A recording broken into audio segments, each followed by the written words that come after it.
What's going on, everybody? Welcome back to another episode of This is the Dumbest Shit You've Ever Seen. As always, I'm your host, Zach Cronin, and today, yes, we are going to be talking about the most ridiculous decision in the history of NBA basketball, and that is Nico Harrison trading Luka Doncic to the Los Angeles Lakers. There are two aspects to this conversation that we're going to touch on. There is, of course, the basketball ramifications of this, what LeBron and Luka looks like on the court, what AD and Kyrie looks like on the court, what are the long-term and short-term results for the Lakers, but I feel that that is secondary because it is a little bit more debatable what will happen.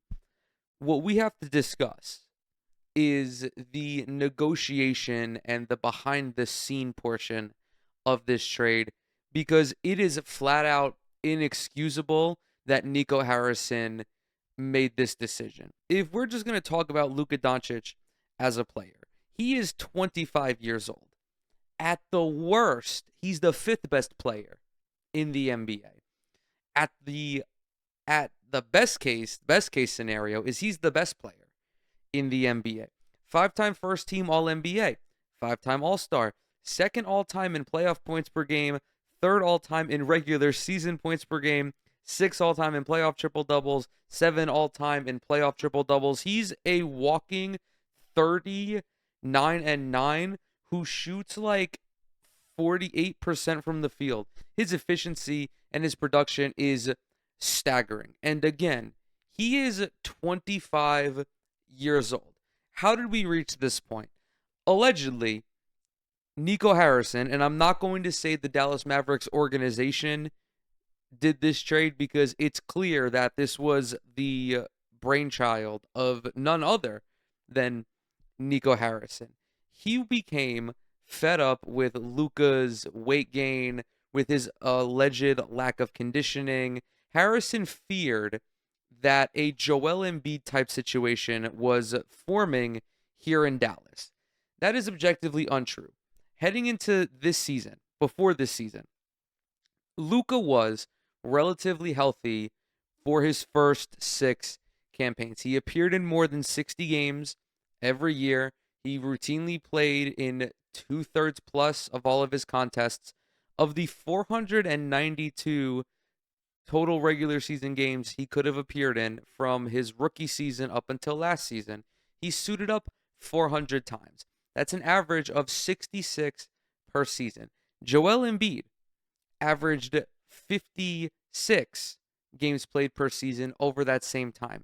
Anthony Davis, who Luka was traded for, averaged just 54 games per season over that same time. Luka is objectively healthier and more durable than the guy he was traded for and the player that he was compared to. But it gets worse.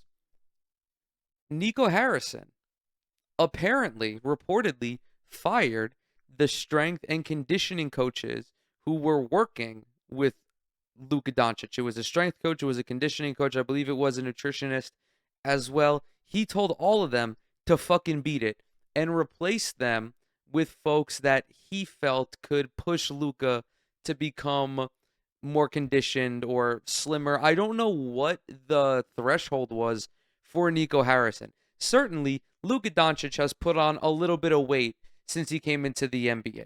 I think that's a byproduct of him just getting older. He's 25 years old now. He doesn't look like he's around 270, 260 pounds or whatever it was reported. But to compare his physique at 19 to 25 is it's inappropriate. That like people get older and they put on some pounds. He's gotten stronger. He's still a terrific basketball player. Even then, his conditioning never appeared to be an issue because he is a fifth. I believe he's fifth, either fourth or fifth. He's fourth or fifth. I can't recall which one. I apologize. In minutes per game among active players, this kid plays a tremendous amount of basketball. And typically, when he does miss games, it's not really because of nagging injuries, at least from what I recall. It's usually like a nagging injury that leads into an ankle sprain or something with his wrist. But Luka is not Mikal Bridges, obviously, when it comes to durability. But it's incredibly hard for someone who has that type of role on this team, who plays this many minutes, to be healthy all the time. Regardless, he was healthy in the postseason these last 2 years as well, which is important to note.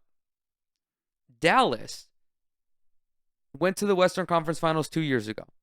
They went to the NBA Finals last season. They went out and they acquired Klay Thompson, who at the worst maintained them from last season. Why would you go ahead and trade your 25-year-old perennial MVP candidate when he has shown an unwavering commitment to your franchise? This would be entirely different if Dallas had not improved over Luka's tenure and they hadn't gone out and surrounded him with Daniel Gafford, with PJ Washington, with Kyrie Irving. Then it would be acceptable to consider sending Luka elsewhere. I still don't think it'd be the right thing to do because, again, he's 25 years old, but there is at least an argument in that avenue where he doesn't want to play here anymore. The organization has failed him, but this is not the case. And Nico Harrison took it upon himself to facilitate this trade. Jason Kidd didn't know. No one in the organization was aware that this was going on. Luka Doncic's agent didn't know. Thereby, Luka was unaware as well. The only people in this negotiation who was aware of this was Rob Pelinka and Nico Harrison. The fact that this was kept under wraps is astounding. Danny Ainge didn't even know. And his Utah Jazz were the third team in this trade. This came across my feed by way of a friend. Okay, I'll spell it out for you guys. Saturday night. Well, I guess it was Saturday night, Sunday morning-ish. I get a text from my boy around like 12:30. I'm packing up. I'm leaving work. He says, yo, this trade is insane. And I said, what trade? Because I was at work. I was unaware of this. And he sends me the tweet from Shams. I thought he got sent-held. I thought it was a fake Shams account, which obviously everybody else did. My friend isn't even really a basketball fan. And even he understood the magnitude of the situation. Nico Harrison has been getting clowned by Duolingo. The fucking Empire State Building tweeted, this is like trading me for the Chicago Bean. Charlie Moist Critical did a video on this on this trade. It is mind-boggling stupidity that we witnessed. Forget the Mount Rushmore of stupidity. We would have to start a new mountain and name it Mount Nico, because nothing like this has ever transpired in the NBA before. And the specifics make it even worse. The original negotiations for this trade included Dalton Connect and 2 first-round picks. Nico Harrison thought he cooked up a better trade when he said, actually, give me Anthony Davis and Max Christie and 1 first-round pick for Luka Doncic. I don't want to disrespect Anthony Davis because his talent has been downplayed throughout the entirety of this dialogue. But Davis is like a tier below Luka, I would say. And he's only been downplayed because of not only Luka's talent level now, but what he has the potential to be in the future. When we watch Luka Doncic, we're watching potentially the most skilled basketball player of all time. His talent is on another level. He was one of the few untouchables in the NBA right now, and one of the few untouchables throughout the course of NBA history. If you go down the line of superstars at 25 who you would never trade, LeBron James, Kevin Durant, Kobe Bryant, Giannis at 25, the list, Nikola Jokic as well at 25, the list is so short. And we watched one of those dudes get traded and Dallas only received one first-round pick when the going rate for lesser superstars is 4 or 5, right? Rudy Gobert got 4 or 5 picks swapped for him. Donovan Mitchell, Kevin Durant, these are guys who are worse players than Luka Doncic. And I'm not saying that to disrespect them, because they're all great players in their own way. But if you're coming to me for Luka, I want like 13 first-round draft picks. You would have to put together a 5-team trade to accommodate all of my demands. And even then, I don't think I would consider it. The fact that these conditioning issues tipped the scale for Nico leads me to believe that there is something secret going on behind the scenes. Because don't misunderstand me. I said this before, but the Mavericks are a very good team. They do have a championship caliber roster, but Luka wants to be there. He could show up to camp built like Escalade, and I would still not consider trading him. That thought would not cross my mind until Rob Pelinka picked up the phone to call me and said, "Hey, is Luka on the market?" And I would say, unless you want to give me your fucking house and those 13 draft picks, no, he's not. It's just so stupid, bro. Like, I can't even begin to wrap my head around the dumbassery that went on here.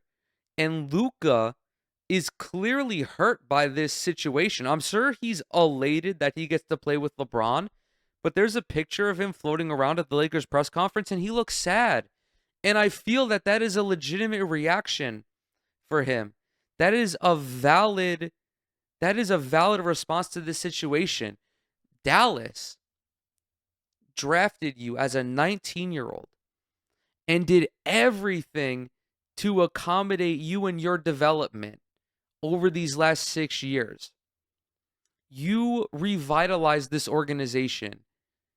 You had to fill in for Dirk Nowitzki, one of the most beloved players the NBA has ever seen, and Luka filled those shoes.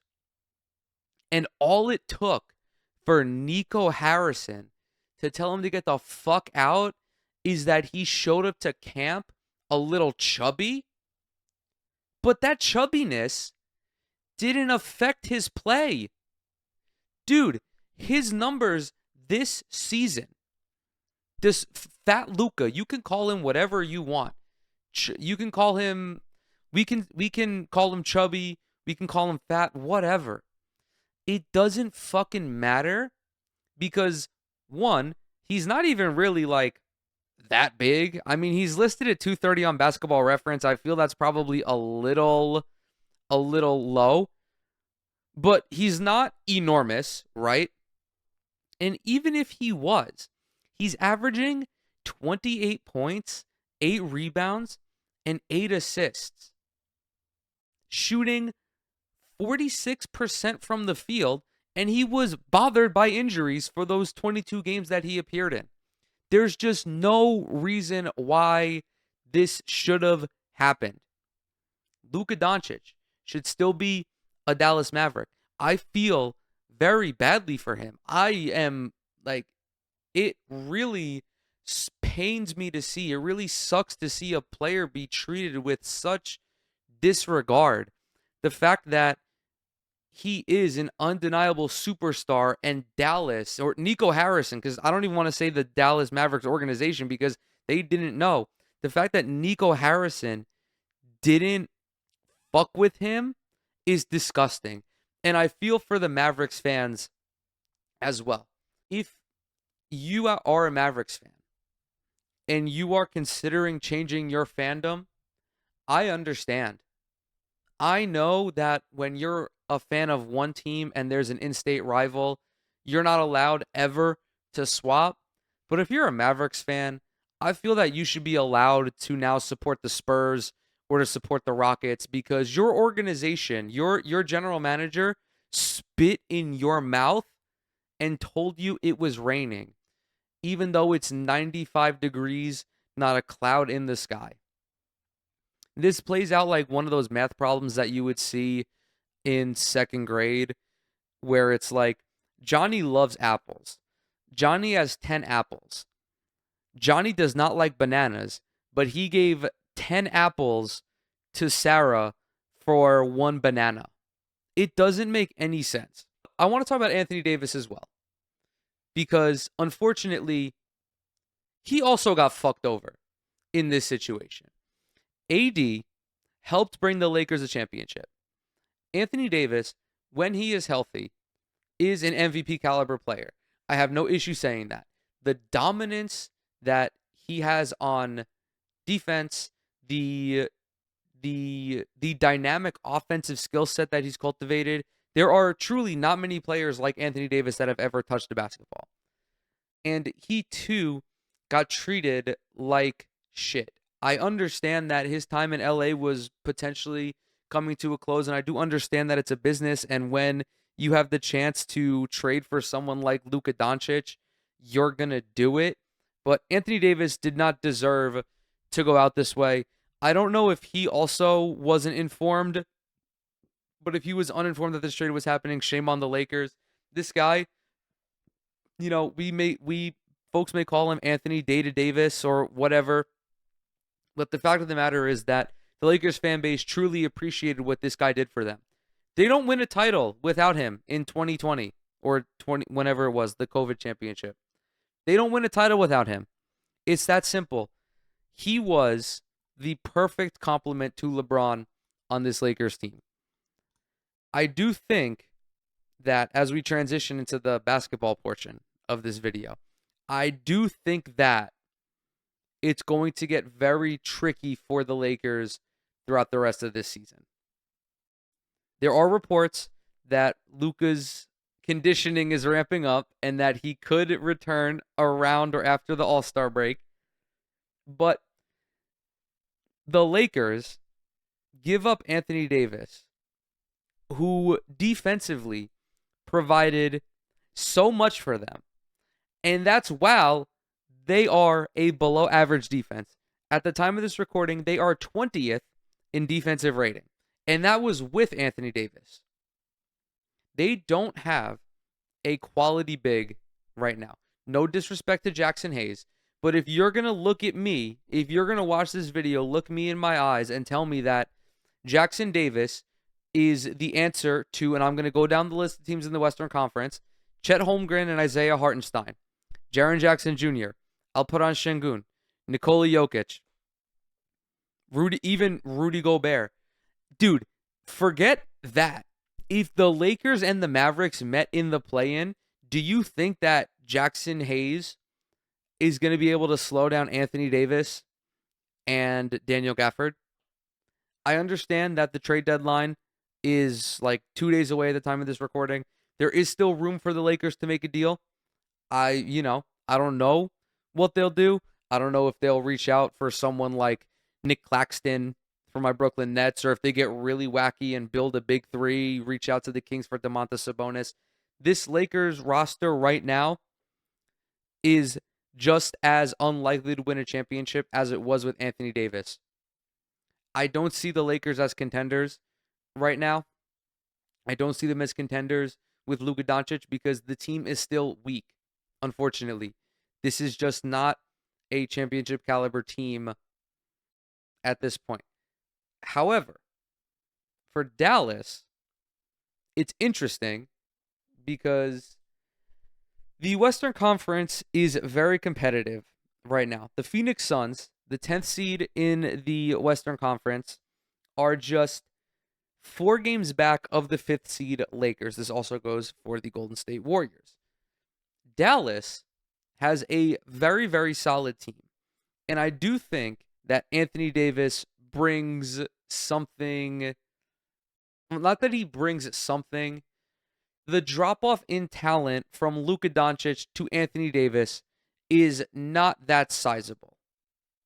I know that Luka is a very talented player, but just in terms of on-court production, the Mavericks don't lose a lot with Anthony Davis. The issue with this whole trade is the fact that the young assets and the draft capital that Dallas should have gone for Luka Doncic, they did not. They didn't get any picks.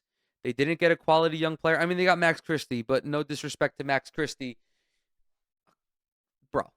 Come on. I don't need to explain why this trade is a disaster. But presently, right now, Dallas is not going to take a tremendous step back as a basketball team. The step back is going to come in 3 years when they go like 3-79 because they don't have enough quality young talent to replace Luka Doncic, who 3 years from now will be 28 years old and still in the middle of his prime. If we're going to talk about long-term projections, it gets interesting with the Lakers because they are 1 or 2 moves away from rebuilding a championship team. I felt the same even when they had Anthony Davis. They're still a move or 2 away from really returning to being contenders in the West.